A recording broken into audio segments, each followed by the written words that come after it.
संपले बाबा एकदाचे पेपर. तर नमस्कार मंडळी, स्वागत आहे तुमचं आपल्या नवीन एका ब्लॉगमध्ये. सकाळी लवकर स्वयंपाक आवरायला घेतलाय, कारण आज मला पेपरला जायचं होतं. त्यामुळे स्वयंपाक वगैरे आवरून घेतला आणि नंतर माझं आवरायला घेतलं.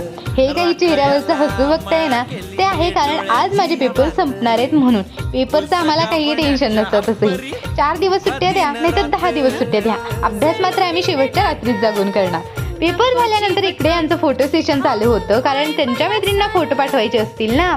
पण हे काय, कॅमेरा बघताच लगेच केस वगैरे सेट करून सगळ्यांनी हाय करून टाकलं. तोपर्यंत म्हटलं चला आपल्या गँगचं काय चालू आहे बघू. तर ह्यांचं पण तेच, काही वेगळं नाही, पेपरचं डिस्कशन. तिला म्हटलं कसा गेला पेपर, तर तिने काय केलं माहितीये का, कॅमेरा बघताच हातातल्या सगळ्या कॉप्या फेकून दिल्या. असो, अशीच मजा मस्ती चालू असते कॉलेजमध्ये असताना. मग आम्ही घरी आलो. घरी आल्यानंतर मला लागलेली खूप सारी भूक, त्याच्यामुळे पटकन जेवण वगैरे करून घेतलं आणि धनराजच्या या कलाकारीसोबत आजचा दिवस संपवला. चला आजसाठी एवढंच, भेटूया पुढच्या ब्लॉग.